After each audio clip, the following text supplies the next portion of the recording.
Tallulah Bankhead's former home, a townhouse on a quiet street in New York City, has become a whispered legend among theater aficionados and ghost hunters alike. Its grandeur, a sweeping staircase, high ceilings, and ornate chandeliers belied an unsettling atmosphere. Guests would often recount peculiar experiences that seemed to defy explanation. It was late one winter evening when David Blake, a playwright and longtime friend of Tallulah's, attended a gathering hosted by the new owners of the house. A lover of history, David had accepted the invitation out of curiosity, eager to walk the halls where the iconic actress once entertained. As the night unfolded, David noticed an odd chill in the dining room, even though the fireplaces roared with warmth. "Must be the draft," someone remarked, but David felt a shiver that ran deeper, as if it emanated from within the walls. Later, while exploring the upper floors, David paused near the door to what was once Tallulah's bedroom. It was ajar, revealing a dimly lit space where the shadows from the streetlights outside danced on the walls. As he stood there, he thought he saw a figure in the mirror, a tall woman with short, curled hair and a cigarette holder poised elegantly in her hand. The figure didn't move but seemed to stare directly at him. David blinked and the figure vanished. He laughed nervously, chalking it up to his imagination. But when he turned to leave, he swore he heard faint laughter, hushed, sultry, and unmistakably feminine. Returning downstairs, David tried to shake the unease. Others at the party seemed oblivious, except for one woman, a writer named Lorraine. "You felt it too, didn't you?" she asked quietly. Lorraine explained that she had stayed overnight in the house a few months prior and awoke to the sensation of someone brushing past her. "The air smelled of gardenias," she whispered, "just like Tallulah's perfume." Over the years, the house's reputation only grew. Contractors reported tools disappearing, and a cleaning crew once quit after claiming they'd seen a shadowy figure glide across the main corridor. Locals now say that if you pass by late at night, you might catch a glimpse of her silhouette through the upstairs window.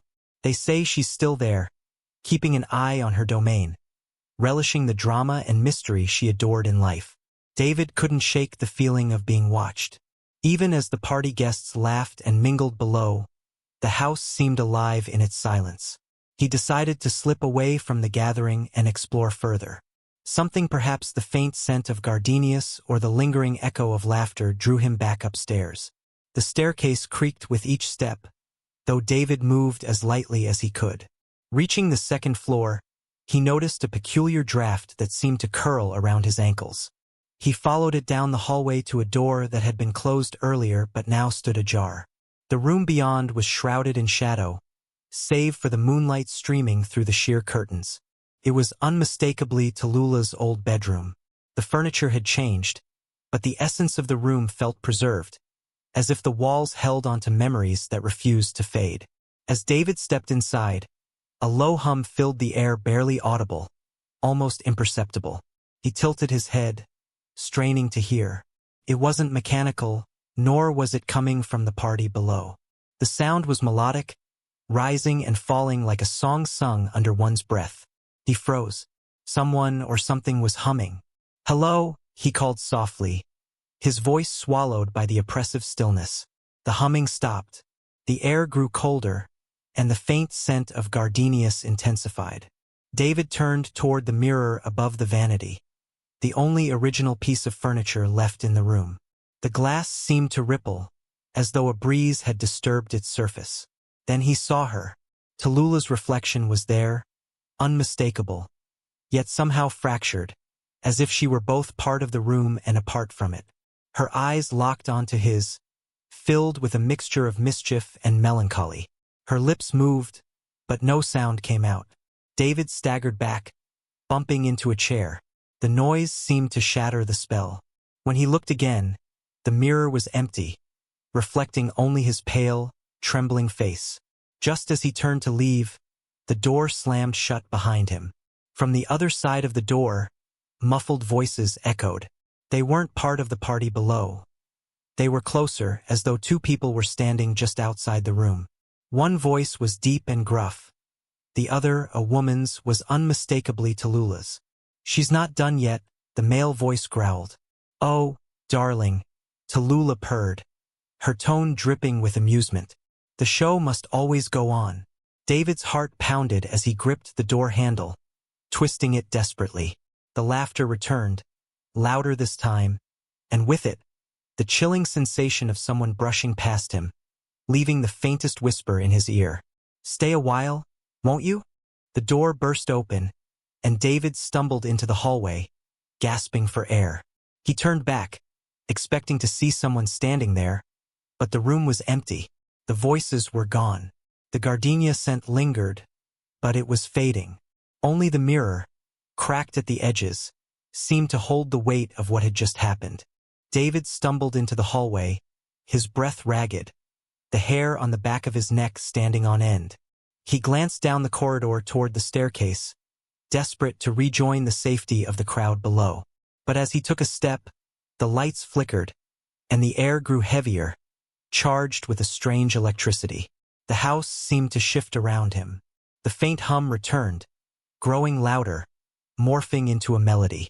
It was a jazz tune, sultry and haunting, the kind Talula might have danced to in her heyday. David froze, the sound pulling him like an invisible thread. It was coming from the end of the hallway, where another door stood slightly ajar. "Don't go in there," the whisper came from behind him. David spun around, but the hallway was empty. His breath quickened, and his instincts screamed to leave, to run, to get as far away as possible. Yet, curiosity fueled by an inexplicable pull kept his feet rooted. He inched toward the door at the end of the hall, the melody growing clearer with each step. It wasn't just a recording or a memory. It was live, vibrant, echoing with a strange vibrancy that seemed to come from nowhere and everywhere at once. The door creaked as David pushed it open. Inside was a small sitting room, dimly lit by a single table lamp. The furnishings were old, untouched by time. An ornate gramophone stood in the corner, the record spinning without a needle. The music poured from it anyway, impossible and surreal. In the center of the room stood a chair, its back to him. A woman sat there, her silhouette unmistakable, shoulders draped in an elegant shawl, a cigarette poised between her fingers, its ember glowing faintly in the dark. "Talula?" David whispered, his voice trembling. The figure shifted slightly but didn't turn. Instead, she raised the cigarette to her lips, exhaling a plume of smoke that curled unnaturally, forming shapes, faces, eyes, mouths before dissipating. "You're late for the show," she said, her voice low and velvety, tinged with mockery. David's knees weakened. This can't be real." She laughed, a rich, throaty sound that sent shivers down his spine. "Reality's such a dull thing, darling," she said, finally turning her head. Her face was shadowed, indistinct, but her eyes, her piercing, theatrical eyes, shone like twin beacons, locking onto his. The music stopped abruptly, leaving an unbearable silence. Then the gramophone groaned, its record spinning faster and faster, the sound warping into a cacophony of overlapping voices. David took a step back, bumping into the doorframe. The woman, or whatever she was, rose from the chair in one fluid motion. Her shadow stretched unnaturally, bending and twisting along the walls, swallowing the room in darkness. "You're part of the act now," she whispered, her voice now impossibly close, though her figure stood across the room. The door behind David slammed shut, locking him inside. "Don't forget to subscribe and like if you liked this story." David's pulse thundered in his ears as the room seemed to shrink around him, the shadows deepening, pressing closer. The figure moved, her steps slow, deliberate, each one accompanied by the faint tap of heels against the wooden floor. Despite the oppressive darkness, her outline remained unervingly sharp, her presence filling the room with an almost unbearable weight. I'm leaving," David stammered, his hand fumbling for the door handle. But it wouldn't budge. The metal was ice cold, as though it had been dipped in frost. "Leave," her voice rang out, silky and sardonic. "Darling, no one leaves until the curtain falls. And we've only just begun." The gramophone crackled to life again, the distorted voices twisting into a chorus of muffled sobs and gasps. David's knees buckled, and he pressed himself against the door, desperate to put as much distance as possible between him and the figure now standing just inches away. Her shadow stretched toward him, curling around his feet like tendrils, holding him in place. "You came looking for me, didn't you?" she asked, leaning in closer. Her face was still obscured, the details impossible to focus on, but her breath brushed against his cheek warm, scented faintly of gardenias and something metallic. "No, I didn't," David managed to croak. She tilted her head, amused. "Lying doesn't suit you. You wouldn't have followed the music otherwise." The shadows tightened, and David felt them crawling up his legs, cold and suffocating. Panic surged, but as he struggled, his eyes were drawn to the mirror on the far wall. Unlike the rest of the room, it was unnaturally bright, its surface glowing faintly, pulsating like a heartbeat. In the reflection, the scene looked wrong. The woman wasn't standing near him, she was behind him, her hands resting lightly on his shoulders, her head tilted toward his ear. But when he turned to look, there was nothing there. The mirror rippled again, and David's own reflection began to shift. His features blurred, his eyes darkened, and a shadow seemed to engulf him, twisting him into something unrecognizable. "What is this?" he gasped. But the woman ignored his question. Instead, she reached out a hand, her fingers impossibly long and thin, pointing to the mirror. "The truth," she whispered. "Step inside, and you'll understand." David's feet moved without his consent, dragging him toward the mirror.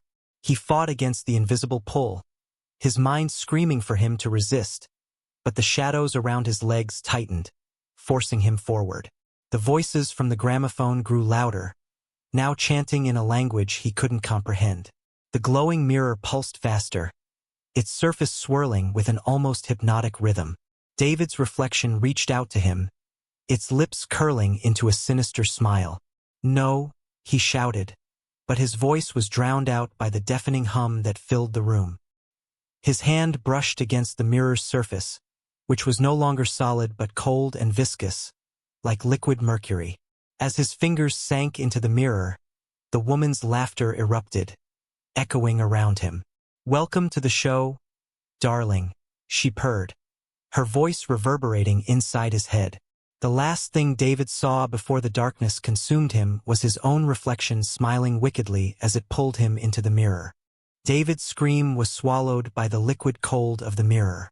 He tumbled forward, expecting to hit something solid, but instead, he fell into a strange, weightless void.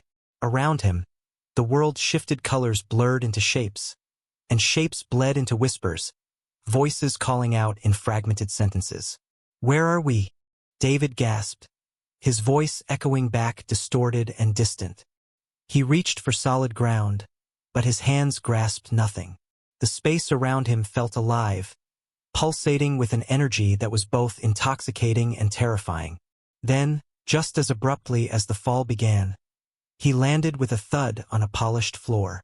The room was unfamiliar yet hauntingly familiar. It was a theater, grand but decayed, with faded crimson curtains and rows of empty seats that stretched into the shadows.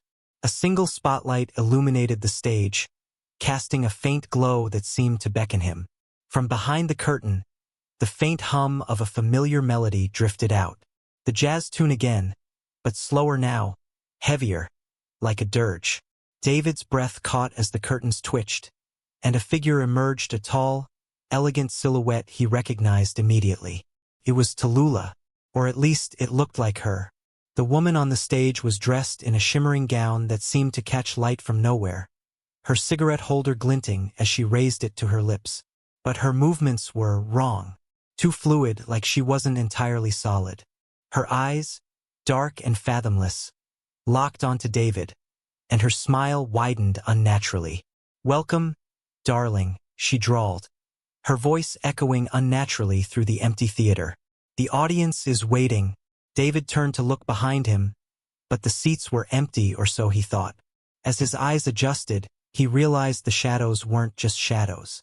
Figures sat in the chairs, their faces obscured, their forms still and silent, yet their presence palpable.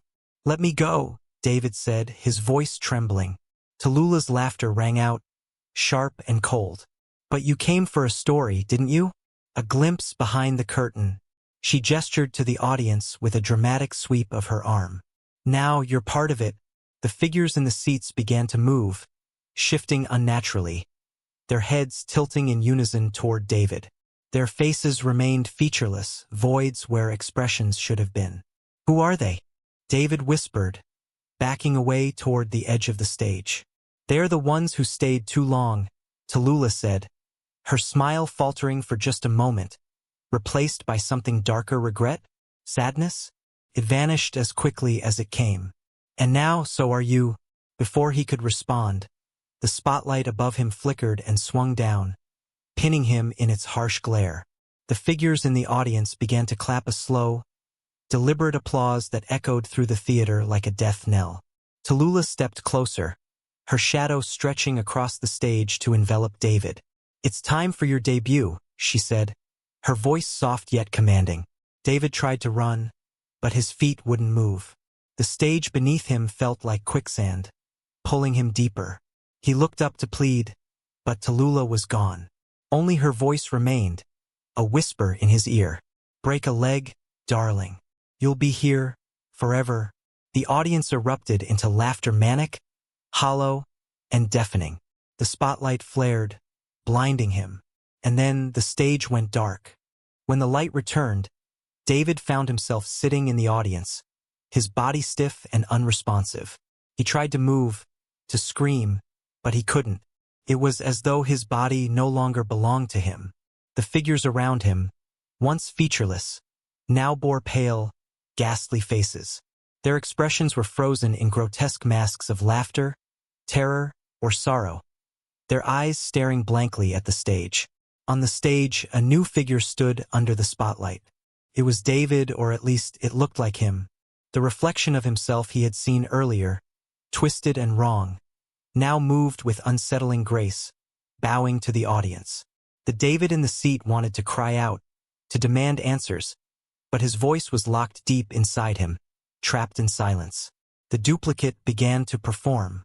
At first, it recited lines from David's own life, words he had spoken, arguments he'd had, regrets he never voiced aloud. The audience clapped and laughed on cue, their lifeless eyes fixed on the stage. Then the performance grew darker. The figure began to recount things David had never shared, secrets buried deep within him, the mistakes he thought he'd hidden, the moments of shame he wished to forget, all spilled out with perfect clarity. David's mind reeled as he realized he wasn't just an audience member, he was part of the show's script. His entire existence laid bare. The more the figure spoke, the more David felt himself fading, his thoughts slipping away like sand through his fingers. The spotlight shifted, and Tallulah reappeared, standing center stage. She extended her hand toward the shadowy crowd, her gaze piercing through the darkness. You see, darlings, she said, addressing both the figures in the audience and the ones unseen beyond the theater. The spotlight doesn't just reveal, it consumes. Every one of us here is bound by the stories we couldn't let go. And now another has joined our troupe, her eyes fixed on David, and for a moment he saw something human in them. Pity? Or perhaps it was relief, a recognition that someone else would now share her eternal torment. The curtains began to close, the theater growing dimmer. As they shut completely, David felt the last fragments of himself slipping away. His body became weightless, his mind dissolving into the collective hum of voices that filled the air. He wasn't just part of the audience now, he was part of the theater itself, bound to its endless, haunting performances. In his final fleeting thought, David realized the truth. There was no escape. The show, as Tallulah had promised, would go on forever. And as the curtain fell, the theater waited in silence for its next guest. As the curtains shut completely, David felt the last fragments of himself slipping away. His body became weightless, his mind dissolving into the collective hum of voices that filled the air. He wasn't just part of the audience now, he was part of the theater itself, bound to its endless, haunting performances. In his final fleeting thought, David realized the truth.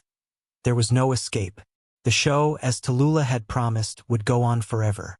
But just as the darkness swallowed him entirely, something shifted. A faint, flickering light appeared in the distance, a doorway, barely visible, its outline shimmering with a faint golden glow. It was far from him, almost unreachable, but it pulsed gently, as if calling. The voices around him murmured in confusion, their harmony disrupted. The ghostly figures in the audience turned their heads toward the light, their movements stiff and jerky, like puppets on tangled strings. Even Tallulah, standing on the stage, faltered. Her radiant, unearthly confidence gave way to something that looked like fear. "No," she hissed, her voice sharp and commanding. "That door isn't for you." David's awareness flickered. Some fragment of himself remained, buried deep within, a spark of resistance refusing to be extinguished. The light grew brighter, and with it, he felt something he thought he'd lost. Hope. Summoning all his strength, David reached toward the light, his consciousness clawing its way out of the void. The figures around him shrieked, their laughter turning to wails, their forms distorting as they recoiled from the golden glow. Tallulah screamed, her voice shaking the walls of the theater. "You can't leave. You're mine." Her shadow surged forward, wrapping around David like chains, pulling him back toward the darkness. But the light flared, searing through the shadows, burning them away. David felt the weight lift, the voices fade, and his body lurch forward as he was pulled through the doorway. The golden light engulfed him, blinding and warm, until everything went silent. When David opened his eyes, he was lying on the floor of the townhouse hallway, the sound of muffled party chatter drifting from below. He gasped, his chest heaving as if he'd been underwater for hours. The scent of gardenias lingered faintly in the air, but the oppressive chill was gone. Slowly, he pushed himself to his feet, glancing toward the mirror at the end of the hallway. It was cracked, just as it had been before, but now it reflected only his pale, shaken face. David didn't wait to find out more. He bolted down the stairs and out the front door, ignoring the startled glances of the partygoers. As he stumbled onto the street, gasping in the crisp night air, he turned back to look at the townhouse one last time. In the upstairs window, a faint figure stood watching him. Tallulah's silhouette, illuminated by the dim glow of a single lamp, raised a hand in a slow, deliberate wave. David turned and ran, vowing never to return. But deep down, he knew he would never truly escape. The memory of the theater, of the voices, of the light, it would stay with him, waiting. For the show wasn't over. Not yet. Don't forget to subscribe and like if you liked this story.